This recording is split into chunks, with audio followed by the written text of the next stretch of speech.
യോഹന്നാന്റെ സുവിശേഷം 16-ാം അധ്യായം 33-ാമത്തെ വാക്യം ഒന്ന് വായിക്കാം. യോഹന്നാന്റെ സുവിശേഷം 16-ാം അധ്യായം 33-ാമത്തെ വാക്യം നമുക്ക് വായിക്കാം. നിങ്ങൾക്ക് എന്നിൽ സമാധാനമുണ്ടാകേണ്ടതിന് ഇത് നിങ്ങളോട് സംസാരിച്ചിരിക്കുന്നു.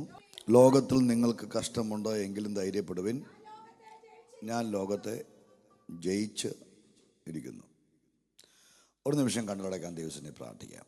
സ്വർഗസ്ഥ പിതാവേ, യേശുവിൻ്റെ നാമത്തിൽ ഈ വചനത്തെ ദൈവത്തിൻ്റെ തിരുക്കരങ്ങളിൽ ഏൽപ്പിക്കുന്നു. ഇന്ന് ഈ ഉപവാസ പ്രാർത്ഥനയുടെ 19-ാമത്തെ ദിവസം ഈ ജനത്തോട് ഈ വചനത്തിൽ സംസാരിക്കണം. വചനത്തിൻ്റെ വാതിൽ തുറക്കണം. പരിശുദ്ധാത്മാവിൻ്റെ ശക്തി ഈ ഹോളിൽ വ്യാപരിക്കണം. ഈ ഹോളിൽ മാത്രമല്ലപ്പ, ഈ ദേശത്ത് ഇത് വ്യാപരിക്കുവാൻ ഞങ്ങൾ പ്രാർത്ഥിക്കുന്നു. അന്യായ നുഖങ്ങൾ ഒടിയണം, പൈശാചിക മണ്ഡലങ്ങൾ തകരണം. ദൈവകൃപ ഇതിനകത്ത് വ്യാപരിക്കണം. വചനത്തിൻ്റെ അകത്തുള്ള അഭിഷേകം ഇന്ന് ജനം പ്രാപിക്കുവാൻ സഹായിക്കണം. വചനത്തിനകത്ത് മറച്ചു വച്ചിരിക്കുന്ന ദൈവകൃപ ഇന്ന് പകൽ തുറന്നു തരണമെന്ന് പ്രാർത്ഥിക്കുന്നു. ഞങ്ങളുടെ വായോടും നാവോടും കൂടി ഇരിക്കണം. ജനത്തിന് ആത്മീക വർധനവുണ്ടാകണം. സഭ വർദ്ധിക്കണം. ദൈവകൃപ വ്യാപരിക്കണം. യേശുവിൻ നാമത്തിൽ പിതാവേ. കരങ്ങളെ ഉയർത്തി നല്ലൊരു ആമേൻ പറഞ്ഞാടെ. ഈ വചനം വളരെ സുപരിചിതമായൊരു വചനമാണ്, എല്ലാവർക്കും അറിയാവുന്നൊരു വചനമാണ്. യോഹന്നാന്റെ സുവിശേഷം 16-ാം അധ്യായം 33-ാമത്തെ വചനം. നിങ്ങൾക്ക് എന്നിൽ സമാധാനമുണ്ടാകേണ്ടതിന് ഇത് ഞാൻ നിങ്ങളോട് സംസാരിച്ചിരിക്കുന്നു. ലോകത്തിൽ നിങ്ങൾക്ക്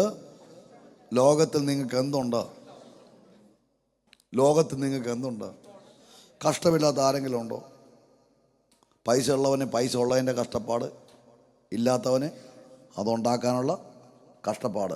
വണ്ണം ഉള്ളവന് വണ്ണം കുറക്കാനുള്ള കഷ്ടപ്പാട്, ഇല്ലാത്തവന് അതുണ്ടാക്കാനുള്ള കഷ്ടപ്പാട്. പൊക്കം കൂടിയവന് പൊക്കം കൂടിയതിൻ്റെ കഷ്ടപ്പാട്, ഇല്ലാത്തതിൻ്റെ കഷ്ടപ്പാട്.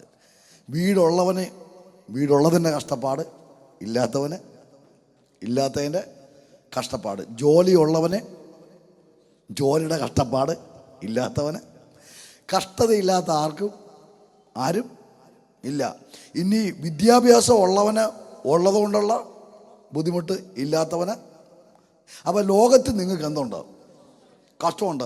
കഷ്ടമില്ലെന്ന് പറയുന്ന മഹാന്മാരുണ്ട്. ലോകത്ത് ഒരു കഷ്ടമില്ലെന്ന് പറയുന്ന പുള്ളിക്കാരുണ്ട്. അത് കഷ്ടത വന്നു കഴിയുമ്പോൾ തന്നെ തിരുത്തി പറഞ്ഞോളൂ.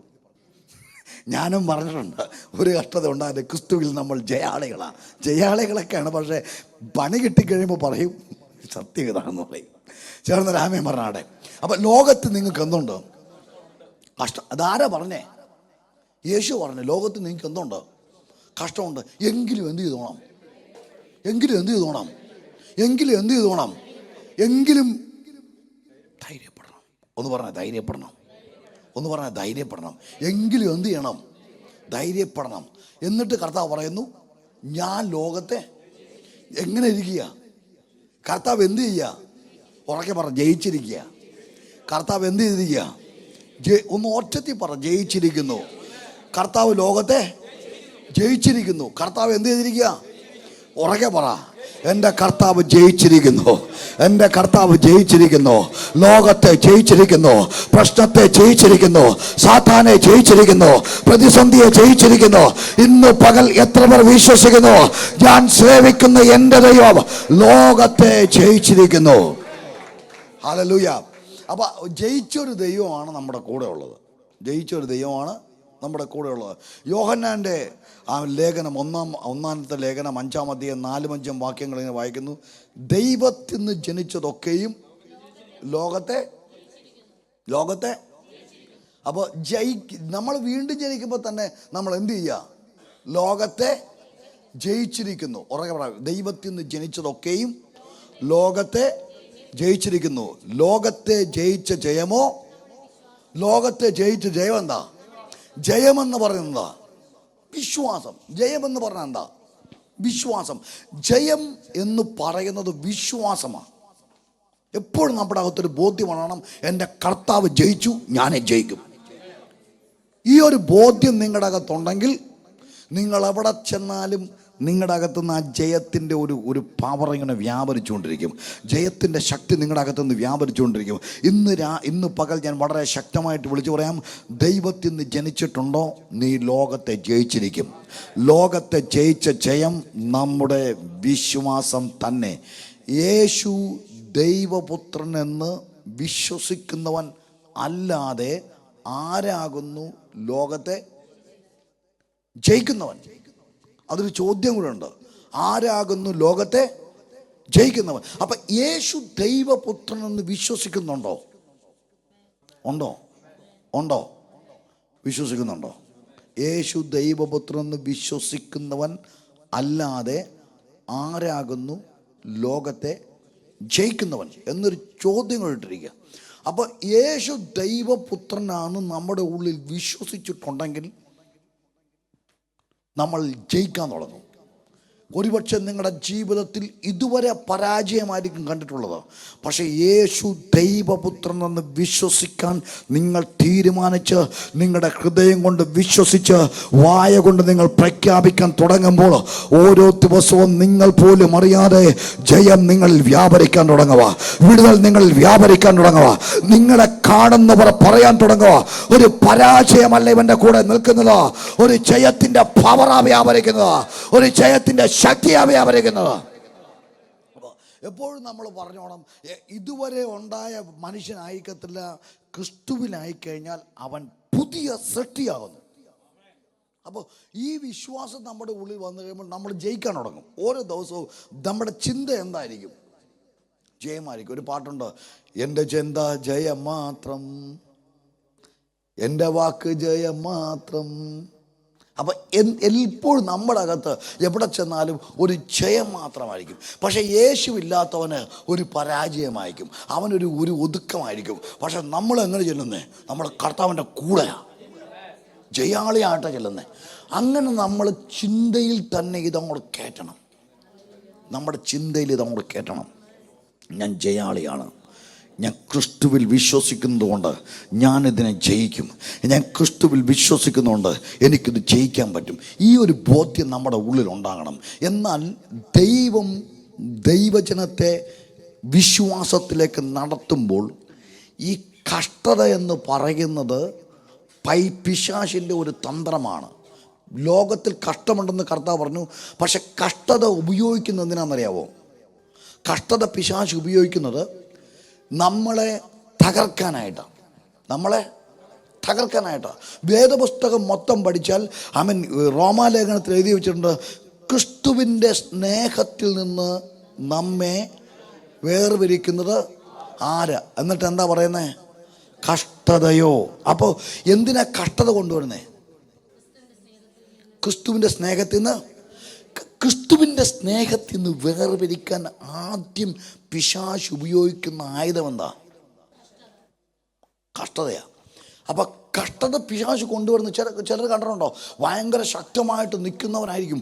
വലിയ കഷ്ടത അടിക്കടി തകർച്ച വന്നു കഴിയുമ്പോൾ അവരെന്നാ പറ്റുമെന്നറിയാവോ? അവരുടെ വിശ്വാസത്തിൽ തളർച്ച വരും, അവരുടെ വിശ്വാസത്തിൽ ക്ഷീണം വരും, അവരുടെ വിശ്വാസത്തിൽ മന്ദതയുണ്ടാകുക.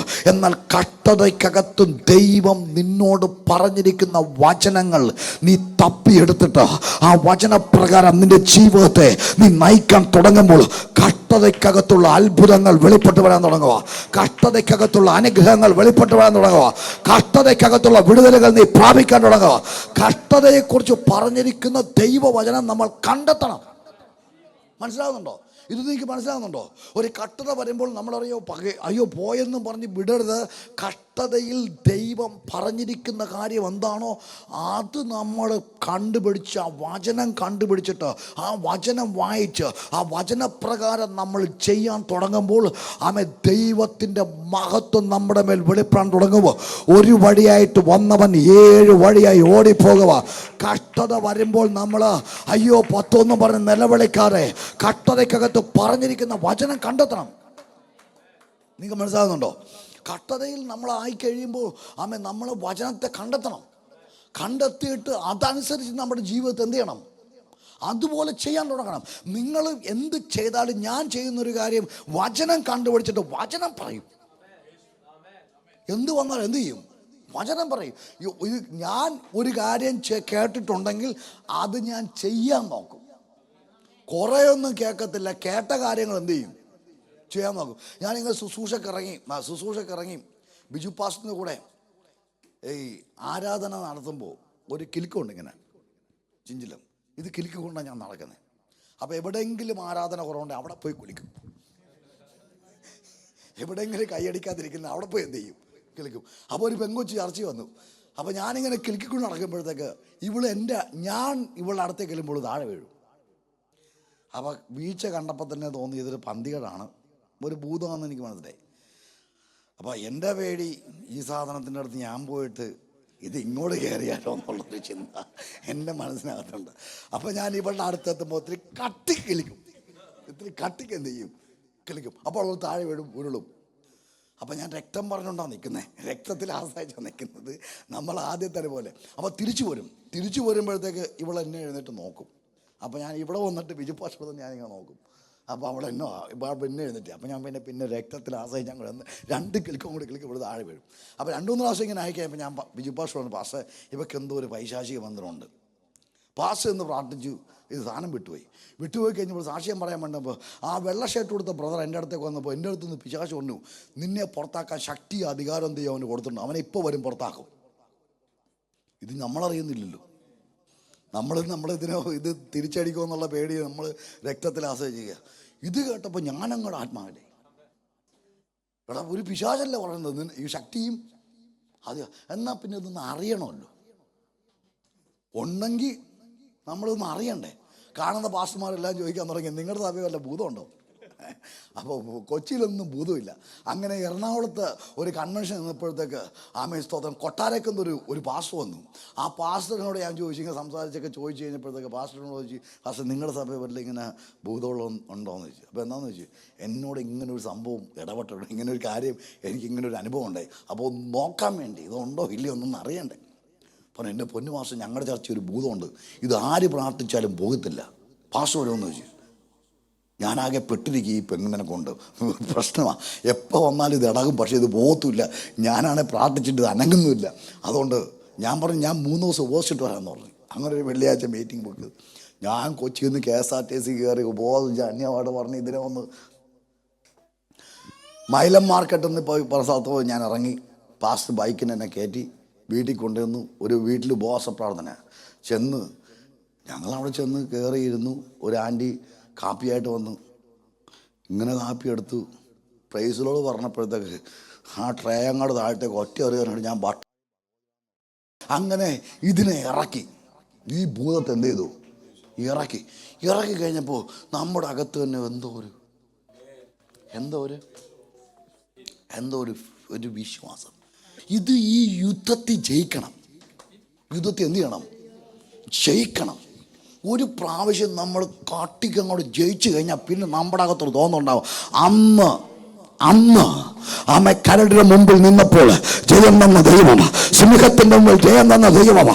ഇന്ന് ഈ ഗോലിയാത്തിനെ തകർക്കാൻ ശക്തി തരുക. ഇന്ന് പകൽ അങ്ങനെ ഒരു ഫെയ്ത്ത് നിന്റെ അകത്തേക്ക് കേറട്ടെ. ഹല്ലേലൂയ. അപ്പൊ എപ്പോഴും നിങ്ങളുടെ മനസ്സിലുണ്ടാകണം, നമ്മളോട് കർത്താവ് ഒരു കാര്യം പറഞ്ഞിട്ടുണ്ടെങ്കിൽ, നമ്മളോട് ദൈവം ഒരു കാര്യം ഇടപെട്ടിട്ടുണ്ടെങ്കിൽ, നമ്മുടെ മേലൊരു പവർ ഉണ്ടെന്ന് പിശാചിനെ തിരിച്ചറിഞ്ഞിട്ടുണ്ടെങ്കിൽ നമ്മളത് ഉപയോഗിക്കണം. നമ്മളത് എന്ത് ചെയ്യണം? പല വിശ്വാസികൾ എന്ത് ചെയ്യത്തില്ല, ഉപയോഗിക്കത്തില്ല. പല വിശ്വാസികളും ഉപയോഗിച്ചെങ്കിൽ നിങ്ങളിവിടെ ഇരിക്കത്തില്ല. നിങ്ങളിവിടെ ഇരിക്കത്തില്ല. നിങ്ങളിവിടെ എന്ത് ചെയ്യത്തില്ല, ഇരിക്കത്തില്ല. ഒരു കൺവെൻഷന് ഒരു ബുക്ക് വിൽക്കുന്ന ആളുണ്ട്. അപ്പോൾ ബൈബിൾ കോളേജിൽ പഠിക്കുന്ന ഒരു ബ്രദർ വന്ന് ചോദിച്ചു, ഇവിടെ നല്ല പുസ്തകം വല്ലതും ഉണ്ടോ? അപ്പോൾ ആ പുള്ളി പറഞ്ഞു, ഈ ഒരു പുസ്തകം വായിച്ചാൽ നിൻ്റെ ലൈഫ് കഴിഞ്ഞാവുന്നു. അങ്ങനെ അതിന് കൊടുക്കാനുള്ള പൈസ ഇല്ലായിരുന്നു. ഇവൻ ആരോടൊക്കെ പിരിവെടുത്ത് ആ ബുക്ക് വാങ്ങിച്ചിട്ട് പോയി ഇത് വായിച്ചു, അതുപോലെ ചെയ്യാൻ തുടങ്ങി. അടുത്ത വർഷം കൺവെൻഷൻ അവൻ പ്രസംഗിക്കാൻ വന്നു. അപ്പോൾ പുള്ളി ബുക്കുമായിട്ട് ഇരിപ്പുണ്ട്. ഇതുപോലെ നമ്മുടെ ജീവിതത്തിൽ എന്നും ഇതേപോലെ ഇരിക്കാനല്ല വിളിച്ചത്. നമ്മൾ ക്രിസ്തുവിൻ്റെ പത്രങ്ങളാണ്. നമ്മൾ ക്രിസ്തുവിൻ്റെ സ്ഥാനാപതികളാണ്. അവൻ ദൈവത്തിൻ്റെ കൃപ നിങ്ങളുടെ മേൽ ഉണ്ടാകണമെങ്കിൽ ദാവീദ് പറഞ്ഞതുപോലെ അന്ന് കരടിയെ തോൽപ്പിച്ച ദൈവം, അന്ന് സിംഹത്തെ തകർക്കാൻ ശക്തിയുള്ള ദൈവമാണ്. ഇന്ന് ഈ ഗോലിയാത്തിനെ തകർക്കാൻ ദൈവത്തിൻ്റെ കൃപ എൻ്റെ മേൽ വ്യാപരിക്കുക. പണ്ടത്തെ ബലം എൻ്റെ മേൽ ഇപ്പോഴും ഉണ്ട്. ആ ബോധ്യമുണ്ടെങ്കിൽ നല്ല രാമൻ ഉറക്കെ പറഞ്ഞാടെ, ശക്തിയോടെ രാമേ പറഞ്ഞാടെ, നന്നായിട്ട് രാമേ പറഞ്ഞാടെ. അപ്പൊ ക്രിസ്തുവിൻ്റെ സ്നേഹത്തിൽ നിന്ന് നമ്മെ വേർപിരിക്കുന്നത് ആര്? കഷ്ടതയോ, കഷ്ടതയോ, സങ്കടമോ, ഉപദ്രവമോ, പട്ടിണിയോ, നഗ്നതയോ, ആപത്തോ, വാളോ നിന്റെ നിമിത്തം ഞങ്ങളെ ഇടപെടാതെ കൊല്ലുന്നു, അറുപ്പാനുള്ള ആടുകളെ പോലെ എണ്ണുന്നു എന്ന് എഴുതിയിരിക്കുന്നുവല്ലോ. നാമോ നമ്മെ സ്നേഹിച്ചവൻ മുഖാന്തരം ഇതിലൊക്കെയും നാമോ നമ്മെ സ്നേഹിച്ചവൻ മുഖാന്തരം ഇതിലൊക്കെയും പൂർണ്ണ ജയം, ഒന്ന് പറഞ്ഞേ, പൂർണ്ണ ജയം പ്രാപിക്കുന്നു, പൂർണ്ണ ജയം പ്രാപിക്കുന്നു, പൂർണ്ണ ജയം പ്രാപിക്കുന്നു, പൂർണ്ണ ജയം പ്രാപിക്കുന്നു, പൂർണ്ണ ജയം പ്രാപിക്കുന്നു. നാമോ നമ്മെ സ്നേഹിച്ചവൻ മുഖാന്തരവ ഇതിലൊക്കെയും പൂർണ്ണ ജയം പ്രാപിക്കുന്നു. കരമുയർത്തി ഒരു ആമേൻ പറഞ്ഞാടെ, ശക്തിയോടെ ആമേൻ പറഞ്ഞാടെ. അപ്പൊ കഷ്ടതയിൽ പൂർണ്ണ ജയം പ്രാപിക്കണമെങ്കിൽ നമ്മൾ ആദ്യം അറിയേണ്ടത്, കഷ്ടത അനുഭവിക്കുന്ന മനുഷ്യൻ എന്ത് ചെയ്യണമെന്നാണ് വചനം പറയുന്നത്. അതാദ്യം നമ്മൾ ചെയ്യണം. അത് സ്റ്റെപ്പായിട്ട് നമ്മൾ ചെയ്യാൻ തുടങ്ങുമ്പോൾ നമ്മുടെ പുറകെ വരും നന്മയും കരുണയും, നമ്മുടെ പുറകെ വരും. ആമേൻ. കഷ്ടത അനുഭവിക്കുന്നവൻ എന്നാ ചെയ്യണം? യാക്കോബിന്റെ ലേഖനം 5-ാം അധ്യായം 13-ാമത്തെ വാക്യം, നിങ്ങളിൽ കഷ്ടം അനുഭവിക്കുന്നവൻ പ്രാർത്ഥിക്കട്ടെ. നിങ്ങളിൽ കഷ്ടം അനുഭവിക്കുന്നവൻ, ഉറക്കെ പറ, കഷ്ടം അനുഭവിക്കുന്നവൻ ആര് പ്രാർത്ഥിക്കണം? കഷ്ടം അനുഭവിക്കുന്നവൻ പിറുപിറുക്കണമെന്നല്ല പറഞ്ഞിരിക്കുന്നത്. കഷ്ടം അനുഭവിക്കുന്നവൻ പ്രാർത്ഥിക്കട്ടെ, കഷ്ടം അനുഭവിക്കുന്നവൻ പ്രാർത്ഥിക്കട്ടെ. ഇന്ന് പകലും പരിശുദ്ധാത്മാവ് പറയുന്നു, ഉപവാസ പ്രാർത്ഥനയുടെ 19-ാമത്തെ പകല കഷ്ടം അനുഭവിക്കുന്നവൻ പ്രാർത്ഥിക്കട്ടെ. ഈ പ്രാർത്ഥന എന്ന് പറയുന്നത് പവർ കൊണ്ടുവരും. കഷ്ടത വരുമ്പോൾ എന്നെ ചെയ്യണം? എങ്ങനെ പ്രാർത്ഥിക്കണം? ആത്മാവിൽ പ്രാർത്ഥിക്കണം. മീകാ പ്രവാചകന്റെ പുസ്തകം 7-ാം അധ്യായം 7-ാം വാക്യം വായിക്കുന്നു. ആമേൻ. എൻ്റെ ദൈവം എൻ്റെ പ്രാർത്ഥന കേൾക്കും, എൻ്റെ ശത്രുവായവളെ എന്നെ ചൊല്ലി സന്തോഷിക്കത്തില്ല. ഇവിടെ നോക്കേ, എൻ്റെ ദൈവം എങ്ങനെ പ്രാർത്ഥിക്കണം? വിശ്വാസത്തോടെ പ്രാർത്ഥിക്കണം. ഇന്ന് ഞാനൊരു ദൂത് പറയാം. കഷ്ടത പിശാച് കൊണ്ടുവരുമ്പോൾ അവൻ അറിയത്തില്ല നീ പ്രാർത്ഥിക്കാൻ കൃപ ലഭിച്ച ദൈവവേദനാണെന്ന്, നീ പ്രാർത്ഥിക്കാൻ അഭിഷേകം കിട്ടിയ ദൈവവേദനാണെന്ന്, നീ ആത്മാവിൽ പോരാടുന്ന ദൈവവേദനാണെന്ന് അവൻ അറിയത്തില്ല. അപ്പൊ ഞാൻ പറയാൻ പോകുന്ന വെളിപ്പാടുകൾ നിങ്ങളുടെ അകത്തേക്ക് വരും. കഷ്ടം അനുഭവിക്കുമ്പോൾ നിങ്ങൾ എന്ത് ചെയ്യണം? പിശാചിന് നീ പ്രാർത്ഥിക്കുമെന്ന് അറിയത്തില്ല. കഷ്ടത വരുമ്പോൾ ക്രിസ്തുവിൻ്റെ സ്നേഹത്തിൽ നിന്ന് വലിച്ചോണ്ട് പോകാനാണ് കഷ്ടത കൊണ്ടുവരുന്നത്. മനസ്സിലാവുന്നുണ്ടോ? പക്ഷെ പ്രാർത്ഥിച്ചാൽ നിന്റെ അകത്ത് ആത്മാവിൻ്റെ നിറവുണ്ടാകും. കഷ്ടതയുടെ നടുവിലൂടെ പോകുന്നവരോട് ഞാൻ പറയുന്നു, നിന്റെ പ്രാർത്ഥനയുടെ ലൈഫ് വളരട്ടെ, നിന്റെ പ്രാർത്ഥനയുടെ ലൈഫ് വളരട്ടെ, നിന്റെ പ്രാർത്ഥനാ ജീവിതം ഉയരട്ടെ, നിന്റെ പ്രാർത്ഥനാ ജീവിതം ഉയരട്ടെ, നിന്റെ പ്രാർത്ഥനാ ജീവിതം ഉയരട്ടെ, നിന്റെ പ്രാർത്ഥനാ ജീവിതം ഉയരട്ടെ. ഈ പ്രാർത്ഥിക്കുന്നവന് മാത്രമേ ഈ സംഭവം ധൈര്യത്തോടെ പറയാൻ പറ്റത്തുള്ളൂ. മനസ്സിലാവുന്നുണ്ടോ? കഷ്ടം അനുഭവിക്കുന്നവൻ എന്നെ ചെയ്യണം? പ്രാർത്ഥിക്കണം. മീകാ പ്രവാചകൻ പറയുന്നു, എൻ്റെ ദൈവം എൻ്റെ പ്രാർത്ഥന കേൾക്കും, എൻ്റെ ശത്രുവായവളെ എന്നെ ചൊല്ലി ഞാനൊരു പ്രാർത്ഥിക്കുന്ന നിന്നെക്കുറിച്ച് ശത്രു സന്തോഷിക്കാൻ ദൈവം അനുവദിക്കത്തില്ല. പ്രാർത്ഥിക്കുന്ന നിന്റെ തലമുറയെക്കുറിച്ച് ശത്രു സന്തോഷിക്കാൻ ദൈവം സമ്മതിക്കത്തില്ല.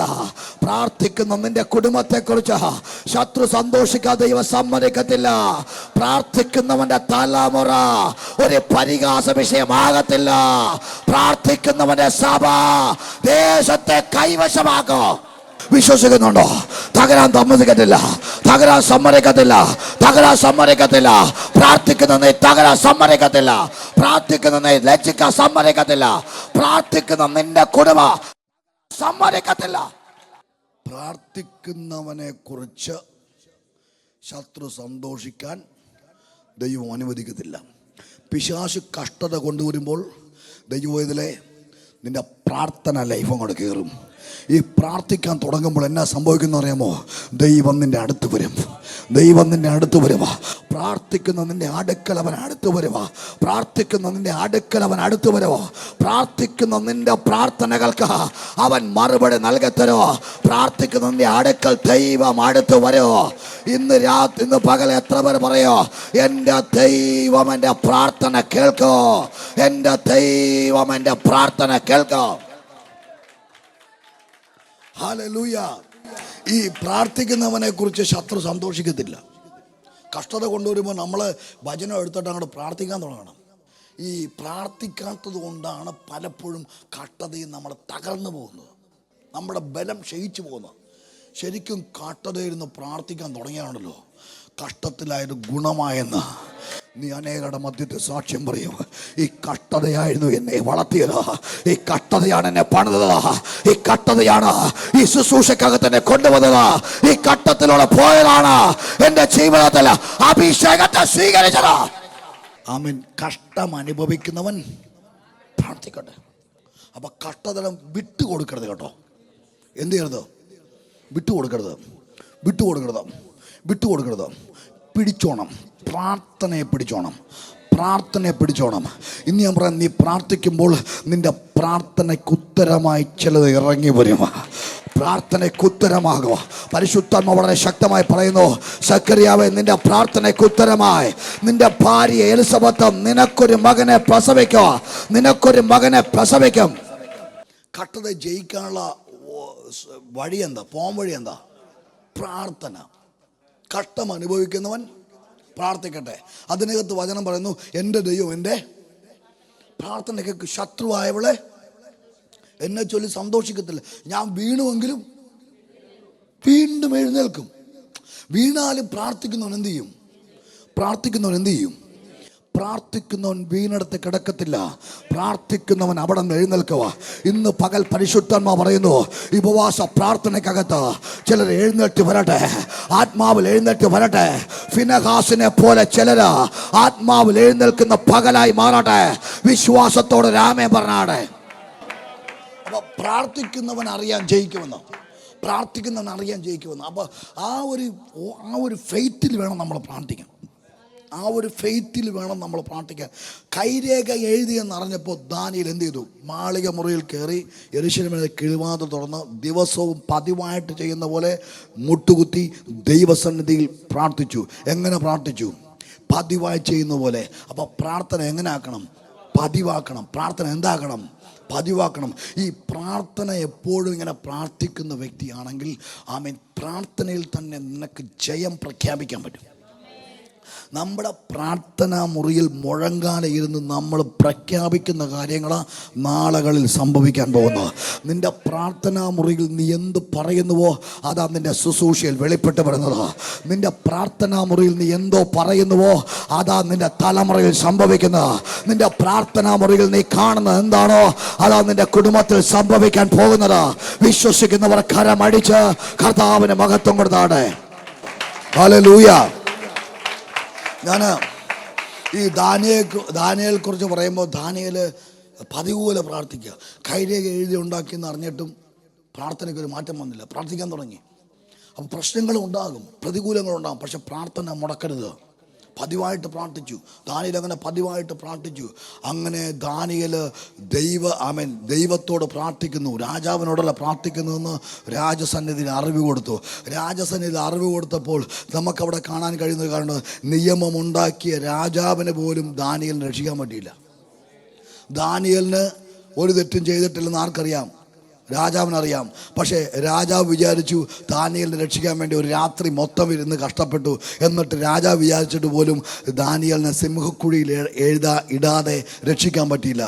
പ്രാർത്ഥിക്കുന്നവനെ സിംഹക്കുഴിയിലേക്ക് ഇടേണ്ടതായിട്ട് വന്നു. പ്രാർത്ഥിക്കുന്നവന് എവിടെ ഇടേണ്ടി വന്നു? സിംഹക്കുഴിയിൽ ഇടേണ്ടതായിട്ട് വന്നു. ഞാൻ ചോദിക്കട്ടെ, ഇത്രയും പ്രാർത്ഥിച്ചിട്ട് എന്നാ സിംഹക്കുഴി പോയേ? ചില ചോദിക്കും, പ്രാർത്ഥിച്ചിട്ടെന്ന് നിങ്ങൾക്കിങ്ങനെ വന്നേ? പ്രാർത്ഥിച്ചിട്ടെന്നാ നിങ്ങൾക്കിങ്ങനെ വന്നേ? പ്രാർത്ഥിച്ചിട്ടെന്ന് നിന്റെ കുടുംബത്തിൽ ഇങ്ങനെ സംഭവിച്ചേ? പ്രാർത്ഥിക്കുന്നവനെ വരത്തുള്ളൂ. കാരണം അവൻ അതിനകത്തുനിന്ന് പുറത്തു വരുമ്പോൾ പോയതിനേക്കാൾ ശക്തി വിശ്വാസത്തോടെ, ഇരട്ടി വിശ്വാസത്തോടെ അവൻ അതിനകത്തുനിന്ന് പുറത്തു വരുക. പ്രാർത്ഥിക്കുന്ന നിനക്ക് പ്രശ്നങ്ങൾ ഉണ്ടാകത്തുള്ളൂ. നീ അതിനകത്തുനിന്ന് പുറത്തു വരുന്നത് ചില അത്ഭുത സാക്ഷ്യമായിട്ടായിരിക്കും. കരമൊന്ന് ഉയർത്തി ഒരു ആമേൻ പറഞ്ഞാടെ, ശക്തിയോടെ ആമേൻ പറഞ്ഞാടെ. പ്രാർത്ഥിക്കുന്ന നമുക്ക് പ്രശ്നം ഉണ്ടാകുമോ? പക്ഷെ പ്രശ്നത്തിനകത്തുനിന്ന് പുറത്തു വരുന്നത് വലിയ വിശ്വാസത്തോടെ ആയിരിക്കും, വലിയ അത്ഭുതത്തോടെ ആയിരിക്കും, വലിയ സാക്ഷ്യത്തോടെ ആയിരിക്കും. പ്രാർത്ഥിക്കാത്തവൻ പ്രശ്നത്തിനകത്ത് പോകും, പിന്നെ പൊങ്ങത്തില്ല. പ്രാർത്ഥിക്കണം. അങ്ങനെ ദാനിയേലിനെ സിംഹത്തിൻ്റെ കുഴിക്കകത്ത് ഇട്ടപ്പോൾ അവിടെ സംഭവിച്ച കണ്ടോ? സിംഹത്തിൻ്റെ കുഴിക്കകത്ത് ചെല്ലുന്നതിന് മുമ്പ് ദൂതനിറങ്ങി സിംഹത്തിൻ്റെ വായടച്ചു. ദൂതനിറങ്ങി സിംഹത്തിൻ്റെ. അപ്പൊ പ്രാർത്ഥിക്കുന്നവനെ തൊടാൻ ദൈവം സമ്മതിക്കില്ല. കിടക്കുന്ന എവിടെയാ? സിംഹത്തിൻ്റെ ഗുഹക്കകത്താ. പക്ഷെ തൊട്ടോ തൊട്ടോ തൊട്ടോ തൊട്ടോ കഷ്ടം അനുഭവിക്കുന്നവൻ. പക്ഷെ നീ കഷ്ടതയുടെ നടുവിലൂടെ പോകും. പക്ഷെ നീ അനുഭവിക്കുന്ന ഒരാത്മമണ്ഡലമായിരിക്കും.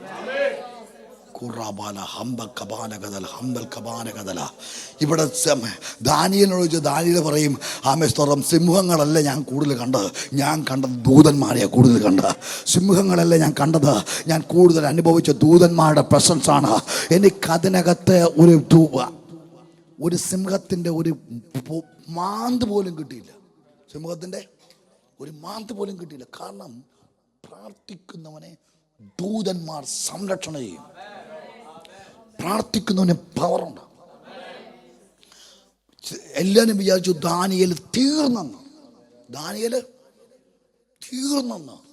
പക്ഷേ എല്ലാവരും തീരും, പ്രാർത്ഥിക്കുന്നവൻ തീരത്തില്ല. അവൻ അതിനകത്തുനിന്ന് അത്ഭുതമായി പുറത്തു വരുക. അതിനകത്തുനിന്ന് അത്ഭുതമായി പുറത്തു വരുക. വിശ്വസിക്കുന്നവരുണ്ടെങ്കിൽ നല്ല രാമൻ പറഞ്ഞാട്ടെ, കഷ്ടം അനുഭവിക്കുന്നവൻ പ്രാർത്ഥിക്കട്ടെ. കഷ്ടം അനുഭവിക്കുന്ന എന്നാ ചെയ്യണം? പ്രാർത്ഥിക്കണം. ഈ ദാനിയേലിന് വേണ്ടി ദൂതനിറങ്ങിയിട്ട് സിംഹത്തിൻ്റെ വായടച്ചു. ഒരു ദിവസം ദാനിയേൽ സിംഹക്കൂട്ടിനകത്ത് ദൂതന്മാരുടെ കരങ്ങളിൽ ഉറങ്ങി. ദൂതന്മാർ ദാനിയേലിനെ ആ സിംഹക്കൂട്ടിനകത്ത് സംരക്ഷിച്ചു. ഞാൻ പറയുന്നത് ഇങ്ങനെയാണ്, ദാനിയേലേ, നിന്റെ പ്രാർത്ഥനാ മുറിയിൽ അനുഭവിക്കാത്ത ഒരു ദൈവ സാന്നിധ്യം ഈ സിംഹക്കുഴിക്കകത്ത് നിനക്ക് അനുഭവിക്കാൻ പറ്റും. ഇന്ന് പകൽ എല്ലാ കഷ്ടതകൾക്കും സ്തോത്രം പറയാൻ പറ്റുന്ന എത്ര പേരുണ്ട്? എല്ലാ ഞെരുക്കത്തിന് സ്തോത്രം പറയാൻ പറ്റുന്ന എത്ര പേരുണ്ട്? എല്ലാ ദുഃഖത്തിന് സ്തോത്രം പറയാൻ പറ്റുന്ന എത്ര പേരുണ്ട്? എല്ലാ കണ്ണുനീരിനും സ്തോത്രം പറയാൻ പറ്റുന്ന എത്ര പേരുണ്ട്? എല്ലാ വിലാപത്തിനും സ്തോത്രം പറയാൻ പറ്റുന്ന എത്ര പേരുണ്ട്? അവിടെയാ ദൈവ മഹത്വം വെളിപ്പെട്ട് വരുന്നത്. അവിടെയാ ദൈവകൃപ വ്യാപരിക്കുന്നത്. കഷ്ടത വരുമ്പോൾ നമ്മൾ പ്രാർത്ഥിച്ചോണം. അപ്പോൾ ദാനിയേൽ സിംഹത്തിൻ്റെ കുഴി കിടന്നത് എല്ലാവരും എഴുതി വെക്കും. ഞാൻ പറയും, സിംഹത്തിൻ്റെ കുഴിയേക്കാൾ കൂടുതൽ ദൂതന്മാരായിരുന്നു ചുറ്റും. ആരായിരുന്നു? ദൂതന്മാരായിരുന്നു. അവൻ്റെ മാളിക മുറിയിൽ അനുഭവിക്കാത്ത പ്രസൻസ് സിംഹക്കുഴിയിൽ അനുഭവിച്ചു. ഞാൻ നിങ്ങളോട് പറയട്ടെ, ജീവിതത്തിൽ ഇതുവരെ അനുഭവിക്കാത്ത ദൈവ സാന്നിധ്യം അനുഭവിക്കുന്നത് നീ ഒറ്റപ്പെടുന്ന സാഹചര്യത്തിലല്ലേ? അല്ലേ? ഞാനെപ്പോഴും പറയും, എൻ്റെ ഏറ്റവും വലിയ സമയം ഈ UK വന്ന് പ്രസംഗിക്കുന്നതല്ല. എൻ്റെ ഏറ്റവും ബെസ്റ്റ് ടൈം ഒന്നുമില്ലാതെ കരഞ്ഞിട്ട് നടന്ന സമയമുണ്ട്. അതാണ് എൻ്റെ അടിസ്ഥാനം. നിങ്ങൾ വിചാരിക്കും, അമ്മേ സൂട്ടും കോട്ടും ഇട്ട് പ്രസംഗിക്കുന്നു, UK പോകുന്നു, അമേരിക്ക പോകുന്നു, വണ്ടിക്കകത്ത് കയറി നടക്കുന്നു. വലിയ ഫോൺ ഉപയോഗിക്കും. അതൊന്നുമല്ല നമ്മുടെ യഥാർത്ഥ അടിസ്ഥാനം. ഒന്നുമില്ലാതെ നിന്നെ ആരും അറിയപ്പെടാതിരിക്കുമ്പോൾ ദൈവത്തിൻ്റെ കരങ്ങളിൽ കുശവന്റെ കയ്യിൽ കളിമണ്ണ് പോലെ നിന്നെ പണിയുന്ന ഒരു സമയമുണ്ടല്ലോ. അതാ നിന്റെ ഏറ്റവും നല്ല സമയമാ.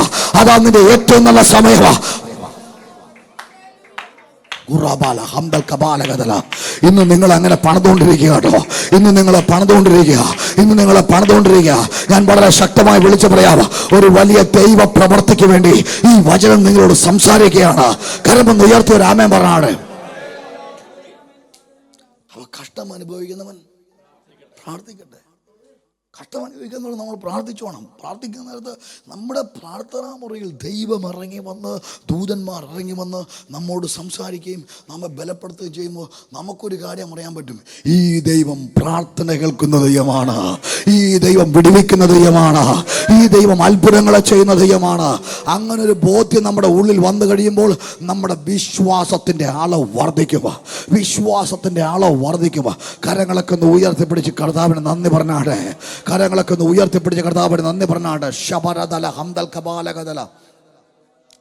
ഞാൻ നിങ്ങളോട് പറയാം, ഈ ദാനിയേലിൻ്റെ ആ സിംഹക്കൂട്ടിനകത്ത് ദൂതനിറങ്ങി സിംഹത്തിൻ്റെ വായടച്ചു. അന്നൊരു രാത്രി രാജാവ് ആഹാരം കഴിച്ചില്ല, രാജാവ് ഉറങ്ങിയില്ല. ഈ പ്രാർത്ഥിക്കുന്നവനെ മനുഷ്യൻ രക്ഷിക്കണമെന്ന് ദൈവം പറയും. രാജാവ് രക്ഷിച്ചാൽ പറയും, ഞാനാകട്ടോ നിന്നെ ഇങ്ങനെ അങ്ങോട്ട് എത്തിച്ചേ, ഞാനാകട്ടോ നിന്നെ താങ്ങിയേ. കർത്താവ് പറയും, പ്രാർത്ഥിക്കുന്ന ഒരുത്തരും താങ്ങണ്ട, എൻ്റെ ദൂതന്മാരുണ്ട്. വിശ്വസിക്കുന്നുണ്ടോ? നിന്നെ ദൂതന്മാർ താങ്ങും, ദൂതന്മാർ വഴി തുറക്കും, ദൂതന്മാർ നിനക്ക് വേണ്ടി പ്രവർത്തിക്കുക.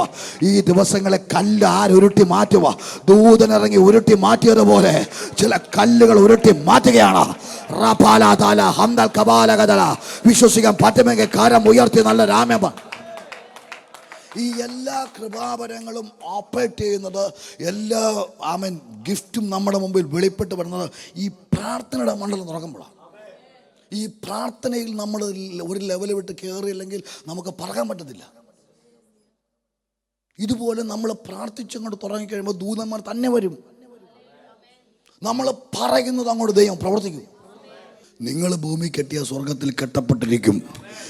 ഈ സൃഷ്ടി ദൈവപുത്രന്മാരുടെ വെളിപ്പാടിനെ ആകാംക്ഷയോടെ നോക്കിക്കൊണ്ടിരിക്കുക. നമ്മൾ ഈ ലോകത്തിൽ നടക്കുന്നെങ്കിലും നമ്മുടെ പൗരത്വം സ്വർഗത്തിലാണ്. ഈ ബോധ്യത്തിൽ നമ്മൾ ജീവിക്കുമ്പോൾ നമ്മൾ മറ്റുള്ളവരുടെ മുമ്പിൽ അത്ഭുതമായി മാറും. ഇന്നൊരു പകർച്ച ഇതിനകത്ത് നടക്കും. ശുശ്രൂഷയുടെ കൈമാറ്റം നടക്കുമോ? ആത്മമണ്ഡലം തുറക്കുക. ദൂതന്മാരെ നീ കാണുക. ദൈവ പ്രവൃത്തി നിന്റെ ശുശ്രൂഷക്കകത്ത് ശക്തമായി വെളിപ്പെടുക. യേശുവിന്റെ നാമത്തിലാ. ഇതുവരെ കാണാത്ത ചില ആത്മമണ്ഡലങ്ങൾ തുറക്കും. ഭയങ്കര ശക്തമായൊരു പവർ ഇറങ്ങുന്നുണ്ട് കേട്ടോ. ശക്തമായി പ്രാർത്ഥിച്ചു. വലിയൊരു ഗിഫ്റ്റിൻ്റെ വാതിൽ ദൈവം തുറക്കാൻ പോവാ. വലിയൊരു കൃപാവരത്തിൻ്റെ വാതിൽ തുറക്കാൻ പോവാ. ശക്തമായി പ്രാർത്ഥിച്ചോണം. ചില വിടുതലുകൾ സംഭവിക്കും. അപ്പൊ ദാനിയേൽ പ്രാർത്ഥിച്ചപ്പോൾ ദൈവത്തിന് രാജാവിനെ കൊണ്ടുപോലും വിടുവിക്കാൻ ദൈവം സമ്മതിച്ചില്ല. കാരണം ദൈവത്തിനറിയാം, പ്രാർത്ഥിക്കുന്നവനെ മനുഷ്യനല്ല വിടുവിക്കുന്നത്, സ്വർഗത്തിലെ ദൈവമാണ് വിടുവിക്കുന്നത്. ഇന്ന് ഞാനൊരു ദൂത് വളരെ ശക്തമായി വിളിച്ചു പറയാവാ. ഒരു രാജാവ് വിചാരിച്ചാലും നിന്നെ തൊടാൻ പറ്റത്തില്ല. കാണുക, നീ പ്രാർത്ഥിക്കുന്ന ദൈവരാജുകൊണ്ട് നിന്നെ വിടുവിക്കുന്നവൻ ദൈവമാണ്, നിന്നെ രക്ഷിക്കുന്നവൻ ദൈവമാണ്, നിന്നെ ഉയർത്തുന്നവൻ ദൈവമാണ്. വിശ്വാസത്തോടെ രാമേ പറഞ്ഞാട്ടെ. ഹല്ലേലൂയാ, ഹല്ലേലൂയാ. അങ്ങനെ ദാനിയേൽ ഒരു രാത്രി മൊത്തം ആരുടെ കൂടെ ആയിരുന്നു? ദൂതന്മാരുടെ കൂടെ. ദാനിയേൽ പറയും, എനിക്കെതിരെ കൈരേഖ എഴുതിയത് കൊണ്ട് സ്തോത്രം. ഈ ഒരു എക്സ്പീരിയൻസ് കിട്ടിയത് എവിടെയാ? പ്രശ്നം വന്നപ്പോഴാണ്. ഞാൻ നിങ്ങളോട് പറയാം, കഷ്ടതകളൊന്ന് ആഘോഷമാക്കി മാറ്റണം. കഷ്ടതകൾ, വെളിപ്പാടുള്ളവൻ കഷ്ടത എന്താക്കി മാറ്റും? കഷ്ടതയിൽ അവൻ ഏറ്റവും അടുത്ത തുണയാണ്. ആ പ്രസൻസ് ഉണ്ടാകും. നിങ്ങൾക്കറിയോ, കഷ്ടം വരുമ്പോഴാണ് അടുത്ത് വരുന്നത്. എൻ്റെ ലൈഫിനകത്ത് ദൈവം അടുത്ത് വന്നിട്ടുള്ള എപ്പോഴും സമൃദ്ധി ഇരിക്കുമ്പോഴല്ല, നമ്മളെ ഹൃദയം നുറുങ്ങിയിരിക്കുമ്പോൾ, ഹൃദയം മുറുങ്ങി തകർന്നിരിക്കുമ്പോൾ, ഇനി എങ്ങനെയാണെന്നറിയാതെ ഭാരപ്പെട്ടിരിക്കുമ്പോൾ അടുത്ത് വരും. ആ പ്രസൻസ് അടുത്ത് വരും. ആ പ്രസൻസ് അടുത്ത് വരും. ഞാൻ നിങ്ങളോട് വളരെ ശക്തമായിട്ട് പറയാം, ഈ ഉപവാസ പ്രാർത്ഥനയ്ക്കകത്ത് മനുഷ്യൻ എന്നല്ല, മനുഷ്യനാനുമല്ല, ക്രിസ്തുവിൻ്റെ വെളിപ്പാട്, ക്രിസ്തുവിൻ്റെ വെളിപ്പാട്. ഞാൻ നിങ്ങളോട് പറയാം, ഏതൊക്കെ കഷ്ടത വന്നാലും നിങ്ങൾ മടി പിടിക്കരുത്, തളർന്നു പോകരുത്, കുഴഞ്ഞു പോകരുത്. പ്രാർത്ഥനയിൽ പോരാടിക്കോണം, പ്രാർത്ഥനയിൽ പോരാടിക്കോണം, പ്രാർത്ഥനയിൽ പോരാടിക്കോണം, പ്രാർത്ഥനയിൽ പോരാടിക്കോണവ. മുട്ട് മടക്കി പ്രാർത്ഥിച്ചോണവ, സമയം വേർതിരിച്ച് പ്രാർത്ഥിച്ചോണവ, ആത്മാ നിറവിൽ പ്രാർത്ഥിച്ചോണവ, ഏത് നേരത്തും ആത്മാവിൽ പ്രാർത്ഥിച്ചോണവ. കാരണം പ്രാർത്ഥിക്കുന്നവന് കഷ്ടതയിൽ നിന്ന് ഒരു വലിയ ജയമുണ്ട്. ഈ കഷ്ടത നമ്മുടെ ജീവിതത്തിൽ വരുമ്പോൾ ഏറ്റവും കൂടുതൽ നമ്മൾ ദൈവത്തെ പ്രതീക്ഷിക്കണം. കഷ്ടത വന്ന കൂട്ടുകാരുമായിട്ടുണ്ടാവോ? ഇല്ല. ബന്ധുക്കളുണ്ടാവോ? ഗസ്റ്റ് വരുമോ? നീ ഒരു വലിയ കടത്തിനകത്ത് അകപ്പെട്ട് വലിയ നിന്ദിക്കപ്പെട്ട് ഗസ്റ്റ് വരുമോ? ഇല്ല, അടുത്തില്ല. നോക്കിക്കോ, പാസ്റ്റർമാർ നല്ല ശക്തിയോടെ പ്രസംഗിക്കുമ്പോൾ, തുള്ളിച്ചാടി നിൽക്കുമ്പോൾ ആൾക്കാരെല്ലാം കൈയിടിക്കും. പക്ഷേ പാസ്റ്റർക്ക് ഒരു തകർച്ച വന്നു, ഒരു വീഴ്ച വന്നു, ആര് വരും? ഒറ്റ കുഞ്ഞു വരത്തില്ല. എപ്പോഴും ഓർത്തോളം പാസ്റ്റർമാർക്ക്, വിശ്വാസികൾക്കും നല്ലതാണോ നിൻ്റെ അടുത്ത് എല്ലാവരും ഉണ്ടാവും. നിനക്കൊരു വീഴ്ച വന്നോ ഒരു കുഞ്ഞും ഉണ്ടാകത്തില്ല. പക്ഷേ നിനക്ക് കഷ്ടത വരുമ്പോൾ അവൻ ഏറ്റവും ഏറ്റവും ഏറ്റവും അപ്പം പിശാച് കഷ്ടത കൊണ്ടുവന്ന് ക്രിസ്തുവിൻ്റെ സ്നേഹത്തിൽ നിന്ന് പറിച്ചു കളയാൻ നോക്കുമ്പോൾ, കഷ്ടതയിലെ വെളിപ്പാടുകൾ നീ പ്രാപിക്കുന്നത് കർത്താവിൻ്റെ അടുത്ത് വരും, കർത്താവിൻ്റെ അടുത്ത് വരും. ഇത് നിങ്ങളുടെ അകത്തേത് കയറണം, നിങ്ങളുടെ അകത്തേത് കയറട്ടെ. കഷ്ടത വരുമ്പോൾ നിങ്ങൾ പറയണം, കർത്താവേ, ഈ കഷ്ടതയ്ക്കകത്ത് എന്നെ എങ്ങനെയാ പണിയാൻ പോകുന്നു? എൻ്റെ അടുക്കൽ ഏത് ദൂതനെ അഴയ്ക്കാൻ പോകുന്നു? എന്നെ ഏൽപ്പിക്കാൻ പോകുന്ന കൃപാവരം ഏതാണ്? എന്നെ ഏൽപ്പിക്കാൻ പോകുന്ന ശുശ്രൂഷ ഏതാണ്? എന്നെ എങ്ങോട്ടാ കർത്താവ് ഉയർത്താൻ പോകുന്നത്? എൻ്റെ കയ്യിൽ ഏൽപ്പിക്കുന്ന ആയുധം ഏതാണ്? നമ്മുടെ ലൈഫിൽ ഏറ്റവും വലിയ വെളിപ്പാടുകൾ കിട്ടുന്നത് കഷ്ടത വരുമ്പോഴാണ്. ഒറ്റപ്പെടുമ്പോൾ, തകരുമ്പോൾ, നിന്ദിക്കപ്പെടുമ്പോൾ, നീ താഴെ ഇരിക്കാൻ പറ്റാതെ ഉരുണ്ട് കിടന്ന് കരയുമ്പോൾ ഓർത്തോണം, അതാ ദൈവം അങ്ങനെ ആക്കുന്ന എന്തിനാണെന്നറിയാമോ? നിന്നൊന്ന് തകർത്തി കിട്ടണം. ബൈബിളിലൊരു വാക്യമുണ്ട്, നിന്നെ താഴ്ത്തി പരീക്ഷിച്ച് അവൻ പിൽക്കാലത്ത് നിനക്ക് നന്മ ചെയ്യും. ഇന്ന് ഞാൻ ആത്മാവിൽ നിങ്ങളെ നോക്കി പ്രവചിച്ച് പറയാം, ഇന്നത്തെ മീറ്റിങ്ങിൽ കഷ്ടതയുടെ മേൽ നീ വല്ല ജയമെടുക്കുന്ന ദിവസമായിരിക്കും. നിന്നെ ഒറ്റപ്പെടുമ്പോൾ, നീ തകരുമ്പോൾ കർത്താവ് പറയും, ഇപ്പം എൻ്റെ കയ്യിൽ അവനെ പണിയാൻ പറ്റും, ഇപ്പം എനിക്ക് അടുത്ത് ചെല്ലാൻ പറ്റും. അവൻ്റെ പേര് മാറ്റാനായിട്ട് എനിക്കൊരവസരം കിട്ടുക. നിന്റെ വേദന എനിക്കറിയാം, ഞാൻ നിന്നേക്കാൾ അധികം മുറിവേറ്റതാ. ഇന്ന് മുറിവേറ്റ ആരെങ്കിലും ഉണ്ടെങ്കിൽ ഞാൻ വിളിച്ചു പറയാം, എവിടെ മുറിഞ്ഞോ അവിടെ നിന്നെ അവൻ വലിയവനാക്കുമോ? എവിടെ തകർന്നോ അവിടെ നിന്നെ അവൻ വലിയവനാക്കോ? എവിടെ നിന്ദിക്കപ്പെട്ടോ അവിടെ നിന്നെ മാനപാത്രമാക്കാൻ എൻ്റെ ദൈവം ശക്തനാണ്. വിശ്വാസമുണ്ടെങ്കിൽ ആമേൻ ഉറക്കെ നേരിട്ട് വരും. നിന്റെ പത്മോസിൽ ദൂതം വരത്തില്ല, നിന്റെ പത്മോസിൽ യേശു തന്നെ വരും. ഇന്ന് ഞാനൊരു ദൂത് വ്യക്തമായി വിളിച്ചു പറയാം, റെഡിയായിക്കോ. ഈ ഉപവാസ പ്രാർത്ഥനയ്ക്ക് റെഡിയായിക്കോ. എൻകൗണ്ടറിന് വേണ്ടി റെഡിയായിക്കോ. എൻകവറിന് വേണ്ടി റെഡിയായിക്കോ. നിന്റെ പേര് മാറ്റുന്ന ദൈവിക ഇടപെടലുകൾ, നിന്റെ പേര് മാറ്റുന്ന ദൈവിക അഭിഷേകമാ, നിന്റെ പേര് മാറ്റുന്ന ദൈവ സ്പർശനമാ കർത്താവ് നിന്റെ മേൽ പകരുകയാണ്. വിശ്വാസത്തോടെ വിശ്വസിച്ചോ. ഹല്ലേലൂയ. ഈ എപ്പോഴും നമ്മൾ ഓർത്തോണം, ഈ ചിലരെയൊക്കെ ഇങ്ങനെ വേദനിപ്പിക്കാൻ വേണ്ടി, കുറ്റം പറയാൻ വേണ്ടി, നമ്മളെ മുറിക്കാൻ വേണ്ടി പിശാച് പൊക്കിക്കൊണ്ടുവരുമ്പോൾ ദൈവം അനുവദിക്കും. ദൈവം എന്ത് ചെയ്യും? ദൈവം എന്ത് ചെയ്യും? പറഞ്ഞ ദൈവം അനുവദിക്കുമെന്ന് പറ. നിന്നെ തകർക്കാൻ ദൈവം എന്ത് ചെയ്യും? അനുവദിക്കും. എന്തിനാണെന്നറിയാമോ? ഈ തകർച്ച വരുമ്പോൾ ദൈവത്തിന് നിന്നെ ഒന്ന് കെട്ടിപ്പിടിക്കണം. ദൈവത്തിന് നിന്നെ എന്ത് ചെയ്യണം? ഒന്ന് നീ തകർന്നിരിക്കുമ്പോൾ ഒരു കുഞ്ഞ് കരയുമ്പോൾ അമ്മ ഓടി അങ്ങോട്ട് കയറി എടുക്കുന്ന പോലെ തമ്പുരാനെ കോരി എടുക്കണം. ഇനി ഞാൻ പറയാം, പിശാച് നിന്നെ തകർത്ത് തരിപ്പണമാക്കാൻ വേണ്ടി പ്രശ്നം കൊണ്ടുവന്നെങ്കിൽ കർത്താവ് പറയും, എനിക്ക് നിന്നെ കോരി എടുക്കാൻ വേണ്ടിയാ, എനിക്ക് നിന്നെ കോരി എടുക്കാൻ വേണ്ടിയാ. ഇന്ന് ആ വെളിപ്പാട് നീ കയറിയാൽ കഷ്ടത വരുമ്പോൾ നീ പറയുക, എൻ്റെ നല്ല സമയത്തിനായി ചില വാതിലുകൾ തുറക്കുകയാണ്. എൻ്റെ നല്ല സമയത്തിനായി ചില വാതിലുകൾ തുറക്കുകയാണ്. എൻ്റെ നല്ല സമയത്തിനായി ചില വാതിലുകൾ തുറക്കുകയാണ്. കഷ്ടത വരുമ്പോൾ എല്ലാവരും പറയും തീർന്നെന്ന്. അന്ന് ഞാൻ പറയാം, പ്രാർത്ഥിക്കുന്ന നീ തീരുകയല്ല, പ്രാർത്ഥിക്കുന്ന നീ കഷ്ടതയില വളരുന്നേ. കഷ്ടതയാ നിന്നെ അത്ഭുതത്തിലേക്ക് കൊണ്ടുവരുന്നേ. കഷ്ടതയാ നിന്റെ വിശ്വാസത്തിൽ ജ്വലിപ്പിക്കുന്നേ. കഷ്ടതയാ നിന്റെ വിശ്വാസത്തിൽ ശക്തി തരുന്നേ.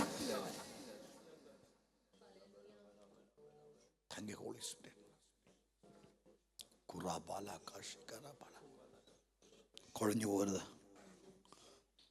പോകരുത്. കഷ്ടത ഒരു സമ്പത്തായി മാറും കേട്ടോ. ഇന്ന് അനുഭവിക്കുന്ന കഷ്ടതയുണ്ടല്ലോ, വലിയ സമ്പത്തായിട്ട് മാറും. നിന്റെ സമ്പത്തിൻ്റെ മേൽ ഇന്ന് വന്ന കഷ്ടത, നിന്റെ സമ്പത്തിൻ്റെ മേൽ വലിയ ഡെലിവറൻസ് കർത്താവ് തരാൻ പോവാ. നിന്റെ സമ്പത്തിൻ്റെ മേൽ വലിയ ഡെലിവറൻസ് ദൈവം തരാൻ പോവാ. യേശുവിൻ്റെ നാമത്തിൽ ഒരു വിടുതൽ ഞാൻ കൽപ്പിക്കുകയാണ്. ഇത് പറയുമ്പോൾ നിങ്ങൾക്ക് എത്ര പേർക്ക് ഇത് ആഴത്തിലേക്ക് കയറാൻ പറ്റുമെന്ന് എനിക്കറിയത്തില്ല. പക്ഷേ ഈ കഷ്ടത വരുമ്പോൾ നമ്മൾ ഓർക്കും തീരുകയാണ്. ഞാൻ പറയാം, നിനക്കെതിരെ പ്രശ്നം വരുമ്പോഴാണ് നീ വളരുന്നേ. ഇല്ലെങ്കിൽ വളരത്തില്ല. ഒരു പ്രശ്നവും ഇല്ലെങ്കിൽ ഒരിക്കലും വളരത്തില്ല. അഹ്റോൻ്റെ വടി ഒറ്റ രാത്രി കൊണ്ട് തളർത്ത് പൂത്തു ബദാം ഫലം കായ്ച്ച്. എപ്പോഴാണ് അഹ്റോൻ ചോദിച്ചാൽ അഹ്റോൻ പറയും, എല്ലാവരും കിടന്നുറങ്ങി, എൻ്റെ ശുശ്രൂഷയ്ക്കെതിരെ പ്രശ്നം വന്നപ്പോൾ, എനിക്കെതിരെ പ്രശ്നം വന്നപ്പോൾ, എൻ്റെ ശുശ്രൂഷ പോകുമെന്നുള്ള സീൻ വന്നപ്പോൾ, അന്ന് രാത്രി എല്ലാ കൂടാരത്തിലും വിളക്ക് കെട്ടു. എൻ്റെ കൂടാരത്തിൽ വിളക്ക് കെട്ടില്ല. കാരണം നാളെ നേരം വിളക്കുമ്പോൾ ദൈവം തെളിയിച്ചില്ലെങ്കിൽ ഞാനും എൻ്റെ മക്കളും ശുശ്രൂഷ നിൽക്കത്തില്ല. ഇന്നൊരു ദൂത് പറയാം, ഉറങ്ങാത്ത രാത്രി ഉണ്ടല്ലോ, തകർന്ന രാത്രി ഉണ്ടല്ലോ, നീ ഉരുണ്ട് മറിഞ്ഞും കിടന്ന് കരയുന്ന രാത്രി ഉണ്ടല്ലോ, ആ ഒരു ദിവസത്തിന് വേണ്ടി ദൈവം നോക്കി നിൽക്കുന്നേ. അവിടെ ആ ദൈവം നിന്നെ പണിയുന്നേ. അവിടെ ആ ദൈവം നിന്നെ അഭിഷേകം ചെയ്യുന്നേ. അവിടെ അവൻ്റെ മഹത്വം നിന്നെ അകത്തേക്ക് കയറ്റുന്നേ.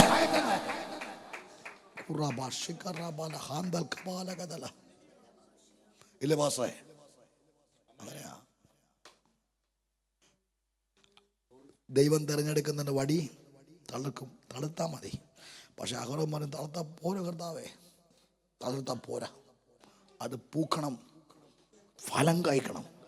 ഇത് ഞാനൊരു ദൂത് പറയാം, കരയുന്ന നിന്റെ മുമ്പിൽ, തകർന്ന നിന്റെ മുമ്പിൽ, മുറിഞ്ഞ നിന്റെ മുമ്പിൽ ഒരു ചെറിയ സാക്ഷ്യമല്ല, ഒരു ചെറിയ അത്ഭുതമല്ല, ദേശത്ത് ഇതുവരെ മാറ്റാൻ കഴിയാത്തതുപോലെ, ദേശത്തുനിന്ന് തുടച്ചു മാറ്റാൻ കഴിയാത്തതുപോലെ, ആർക്കും എതിർക്കാൻ കഴിയാത്തതുപോലെ ചില കാര്യങ്ങളെ കർത്താവ് ചെയ്യാൻ എന്റെ ദൈവം ശക്തനാണ്.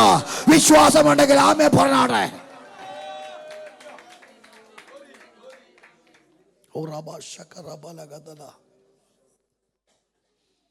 അത് നമ്മള് ഈ ദൈവ സാന്നിധ്യത്തിലേക്ക്, ദൈവം നമ്മുടെ കൂടെ ഉള്ളപ്പോൾ കഷ്ടത വരുമ്പോൾ എല്ലാവരും പറയും തീർന്നു, പണി കിട്ടിയവന് അവൻ്റെ പരിപാടി തീർന്നു. പക്ഷെ പ്രാർത്ഥിക്കുന്നവനറിയാം, ഇത് ദൈവം അറിയാതെയല്ല, ഇതിനകത്ത് ദൈവത്തിനൊരു പദ്ധതിയുണ്ട്. ഈ വേദനക്കകത്ത് ദൈവത്തിനൊരു പദ്ധതിയുണ്ട്. ഈ ദുഃഖത്തിനകത്ത് ദൈവത്തിനൊരു പദ്ധതിയുണ്ട്. ഈ മുറിവിനകത്ത് ദൈവത്തിനൊരു ഉദ്ദേശമുണ്ട്. ഇതിനകത്ത് മറഞ്ഞിരിക്കുന്ന ചില ദൈവിക വെളിപ്പാടുകളുണ്ട്. അതാണ് എൻ്റെ മുമ്പിൽ വെളിപ്പെടാനുള്ളത്. എൻ്റെ അനുഭവത്തിൽ നിന്ന് ഞാൻ പറയുമ്പോൾ എനിക്കറിയാം, ജീവിതത്തിൽ വരുന്ന ഓരോ പ്രതിസന്ധികളും ഓരോ പ്രശ്നങ്ങളും ചിലപ്പോൾ ചിലർ പറയും എടുത്തിയാട്ടം കൊണ്ട് വന്നതാ കേട്ടോ, ബുദ്ധിയില്ലാത്ത കൊണ്ട് വന്നതാ, കഴിവില്ലാത്ത കൊണ്ട് വന്നതാ. പക്ഷേ കർത്താവ് പറയും, എത്ര ബുദ്ധിയില്ലെങ്കിലും എത്ര കഴിവില്ലെങ്കിലും എത്ര എടുത്തിയാട്ടമുണ്ടെങ്കിലും എനിക്ക് നിന്നെ തകർക്കുന്നതിൽ, നീ കഷ്ടത്തിലാകുന്നതിൽ എനിക്കൊരു പദ്ധതിയുണ്ട്. ആ പദ്ധതിക്കകത്തേക്ക് കയറ്റാൻ വേണ്ടിയാണ് ഞാൻ അനുവദിക്കുന്നത്. എൻ്റെ ദൂതന്മാരോട് ഞാൻ മാറാൻ പറഞ്ഞത്. കഷ്ടത നിൻ്റെ വീട്ടിലേക്ക് പെരുവെള്ളം പോലെ ഇരച്ചു കയറാനായിട്ട് ദൂതന്മാരോട് മാറാൻ പറഞ്ഞത് ഞാനാ. ഇല്ലെങ്കിൽ അത് കയറത്തില്ല. ഞാൻ അനുവദിച്ച് എന്തിനാണെന്നറിയാവോ? എനിക്ക് നിൻ്റെ മേൽ അഭിഷേകത്തെ വർദ്ധിപ്പിക്കാനുണ്ട്. എനിക്ക് നിൻ്റെ മേൽ കൃപയെ വർദ്ധിപ്പിക്കാനുണ്ട്. എനിക്ക് നിൻ്റെ മേൽ വെളിപ്പാടുകളെ വർദ്ധിപ്പിക്കാനുണ്ട്. എനിക്ക് നിന്നോടുള്ള ബന്ധത്തെ ഒന്നുകൂടെ അടിവരയിട്ട് ഉറപ്പിക്കാനുണ്ട്. അതിനു വേണ്ടി ഞാനിത് അനുവദിച്ചത്. എപ്പോഴും ഞാൻ പറയും, നമ്മുടെ ജീവിതത്തിൽ ഏറ്റവും ബെസ്റ്റ് ടൈം ഇതുപോലെ പോസ്റ്ററി വരുന്നതല്ല. അതൊക്കെ ആ കണ്ണുനീരിൽ വീണ അഭിഷേകത്തിൻ്റെ ആഫ്റ്റർ എഫക്റ്റ്. മനസ്സിലാകുന്നുണ്ടോ? കണ്ണുനീരിൻ്റെ ആ കഷ്ടതയുടെ ആഫ്റ്റർ എഫക്റ്റാ, അതിൻ്റെ പ്രതിഫലമാണ് വന്നുകൊണ്ടിരിക്കുന്നത്. നിങ്ങൾ വിചാരിക്കും നിങ്ങളുടെ ഏറ്റവും നല്ല സമയം ഏറ്റവും നല്ല ജോലി കയറിയെന്ന്. അല്ല, നിങ്ങളുടെ ഏറ്റവും നല്ല സമയം നിങ്ങളൊന്നുമില്ലാതായിരുന്നപ്പോൾ കർത്താവിൻ്റെ കൈക്ക് പിടിച്ച് യേശു എന്നും പറഞ്ഞ് നടന്ന ആ സമയമുണ്ടല്ലോ, അതാ ഏറ്റവും ബെസ്റ്റ് ടൈം. ഞാൻ എപ്പോഴും കർത്താവിനോട്, കർത്താവേ, എൻ്റെ ഏറ്റവും ബെസ്റ്റ് ടൈം അതായിരുന്നു. ഒന്നുമില്ലാതെ ബൈബിളും പിടിച്ചുകൊണ്ട്, ആരും അറിയപ്പെടാതെ, ഒരാളും മാനിക്കാതെ, ഒരാളും വിളിക്കാതെ, ഒരു ഫോണും ഇല്ലാതെ, ഒരു സ്ഥലത്തും അംഗീകരിക്കാതെ, ഒറ്റയ്ക്ക് എല്ലാത്തിൻ്റെ പുറകിൽ നിന്ന് കർത്താവിനെ ആരാധിച്ച് തുള്ളി ചാടി നടക്കുന്ന സമയമുണ്ടല്ലോ, അതാ ഏറ്റവും ബെസ്റ്റ് ടൈം. ഇന്നങ്ങനെ പോകുന്നവരുണ്ടെങ്കിൽ മുറുക്കെ പിടിച്ചോണം, അങ്ങോട്ട് കെട്ടിപ്പിടിച്ചോണം, അങ്ങോട്ട് കെട്ടിപ്പിടിച്ചിട്ട് പറയണം, കർത്താവേ, ഇത് എൻ്റെ ഏറ്റവും നല്ല സമയമാണ്. ഒന്ന് കണ്ണടച്ചേ. എന്നിട്ട് യേശുപ്പച്ചന് പറഞ്ഞു, അപ്പാ, എൻ്റെ ജീവിതത്തിൽ നീ അറിയാതൊന്നും വരത്തില്ല. ഞാനിന്ന് അനുഭവിക്കുന്ന എല്ലാം നിന്റെ നാമമഹത്വത്തിനാക്കി മാറ്റണം.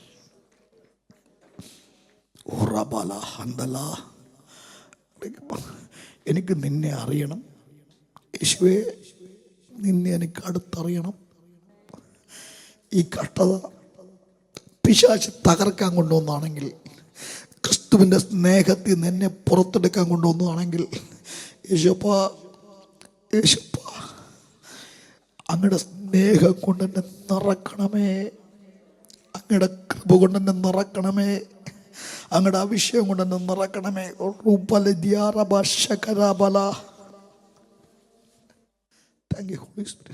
എനിക്കറിയാം ചില ഹൃദയങ്ങളിൽ നിന്ന് വലിയ ഭാരങ്ങളൊക്കെ എടുത്ത് മാറുക കേട്ടോ. എന്താകും, എങ്ങനെയാകുമെന്ന് നീ ചിന്തിക്കണ്ട. നിന്റെ ഭാവിയെ ദൈവം ഒരു അത്ഭുതമാക്കി മാറ്റാൻ പോവാ.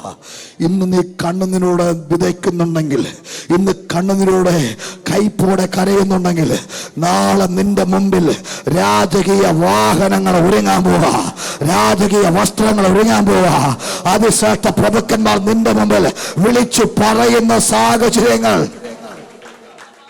ഓ റബലബലബലബലബ. ദാനിയേൽ സിംഹത്തിൻ്റെ ഗുഹ കിടക്കുമ്പോൾ രാവിലെ രാജാവ് വന്നിട്ട് ചോദിക്കുന്ന ചോദ്യമുണ്ട്. അത്യുന്നതനായ ദൈവത്തിൻ്റെ ദാസനായ ദാനിയേലേ, സിംഹങ്ങളുടെ വായിൽ നിന്ന് നിന്നെ രക്ഷിപ്പാൻ ദൈവം പ്രാപ്തനായോ? ദാനിയേൽ പറയാ, രാജാവേ, രാജാവ് ദീർഘായുസ്സോടെ ഇരിക്കട്ടെ. സിംഹങ്ങൾ എനിക്ക് കേടുവരുത്താതിരിക്കേണ്ടതിന്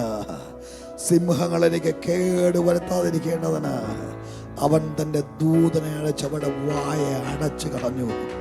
ഇന്നൊരു ദൂത് പറയാം, കേട് വരത്തില്ല കേട്ടോ. ഈ കഷ്ടതയ്ക്കകത്ത് നിനക്ക് കേട് വരത്തില്ല. ഈ പ്രതികൂലത്തിനകത്ത് നിനക്ക് കേട് വരത്തില്ല. നിനക്ക് കേട് വരാൻ ദൈവം സമ്മതിക്കത്തില്ല. നിനക്ക് കേട് വരാൻ ദൈവം സമ്മതിക്കത്തില്ല. കേട് വരത്തില്ല പാസ്റ്ററെ. ഇന്നത് കൊടഞ്ഞു കളഞ്ഞോണം യേശുവിന്റെ നാമത്തില്. കേട് വരത്തില്ല. നിനക്കോ നിന്റെ തലമുറയ്ക്കോ കേട് വരത്തില്ല.